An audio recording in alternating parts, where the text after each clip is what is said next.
Did you know that many doctors today continue to believe that the SI joint, 1, does not move, 2, cannot cause pain, 3, is irrelevant when discussing your pain issues?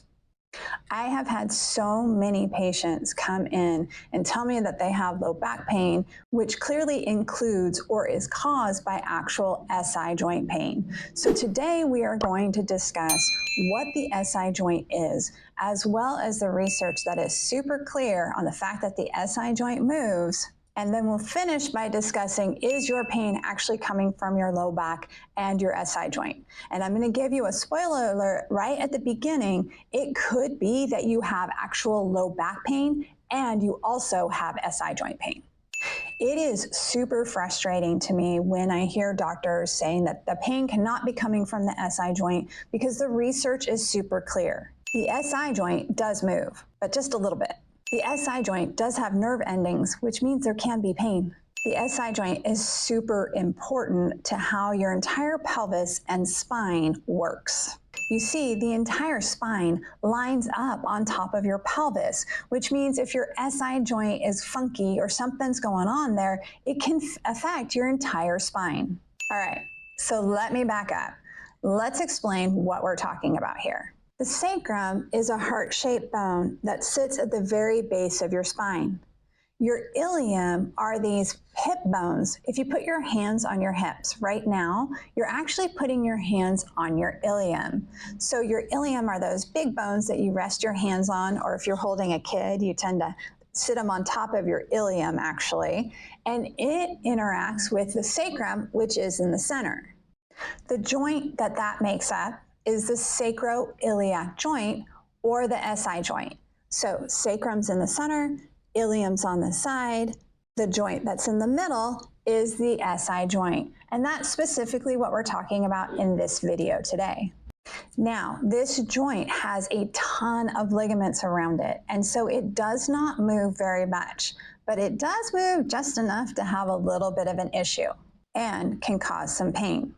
But it's interesting because it doesn't move in a straight plane. So a lot of patients get really confused because they wonder, does it move this way in this plane? Does it move this way in this plane? Or does it move this way in this plane? And it actually moves in kind of all of those planes all together at once. What the SI joint does is it actually kind of moves like this. So it's really a triplanar motion, and you often will feel that when you're walking, that you feel like, oh, okay, I get that. As I'm walking, the ilium, the hip bones, are moving on the sacrum, and I can feel that kind of triplanar motion potentially that's happening in the SI joint. So if you're walking or standing or doing anything with your legs, obviously the hip bone or the femur is going to have a huge interaction with how the ilium, the hip bone that you feel with your hand, moves. And see, this part gets a little bit confusing. So your thigh bone is your femur. That's that big bone that makes up your thigh. And then you have your femoral head. Your femoral head is round, and it sits in this cup that's called the acetabulum. Now, stick with me here, because the acetabulum, or the cup, is actually part of the ilium. So again, ilium's that hip bone that you put your hand on, but it's actually the femoral head that makes up what we would call, as a physical therapist, your hip joint. And that's where things get super complicated, because it's all connected. You can't talk about the SI joint without talking about the low back. You can't talk about the SI joint without talking about the hip. If the hip is not moving correctly, and by hip, I mean that femoral head, then obviously the SI joint, which is further up and closer to the spine, is going to be a problem too. Because the hip has muscles that cross it, but also cross the ilium, that big bone on the side. The ilium interacts with the sacrum, which is that bone in the center, which is where the spine lines up on top of. So it's complicated because it's all connected.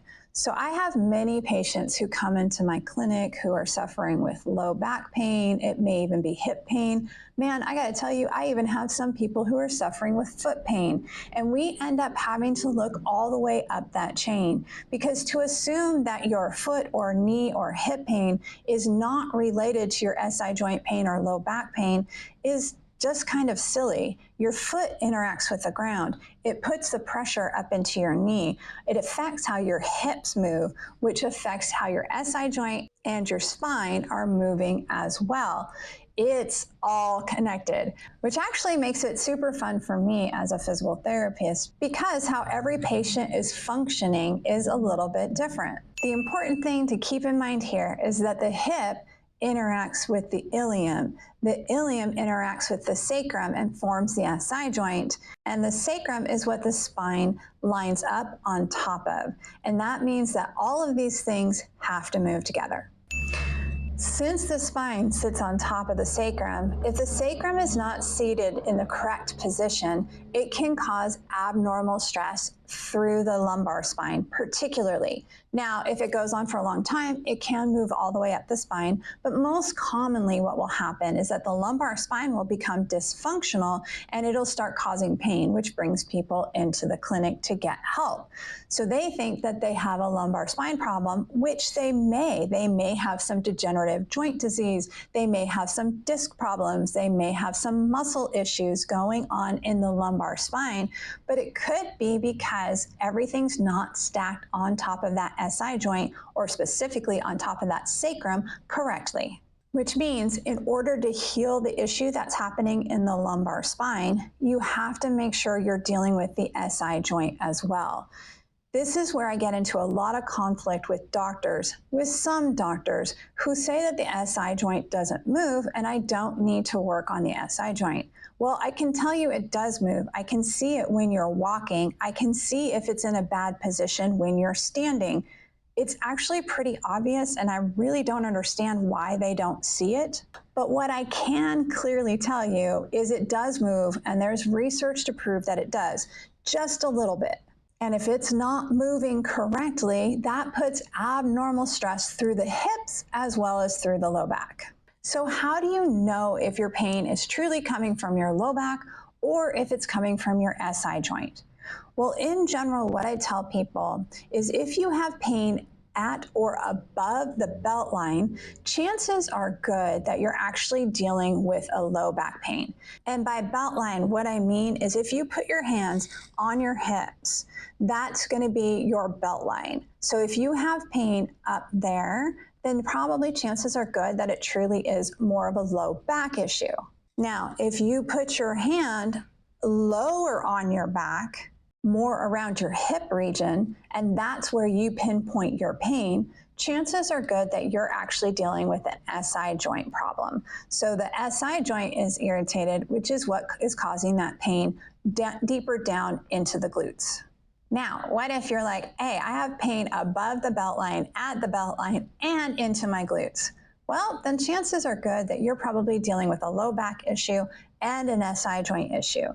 Now, which one came first? It could be a bit of a chicken and an egg. It can be difficult to parse that out as to which one actually started the problem. What I can tell you is that when you're working with a specialist, as you're kind of unfolding what is happening with your body, chances are good that you'll be able to figure out that story in the end. But I often tell people when they come in for the evaluation, sometimes we can only see what is right now. And it's as we do that unwinding that we figure out the story that the body is trying to tell us. And how we know which one came first, it is the one that takes the longest to resolve. All right, I realize that this is a really complex issue. Trying to understand the SI joint, how it moves, and understanding if that is a cause of your pain. So what I want you to do right now is drop a comment below, ask me any questions that you have, and I'll make a video just for you.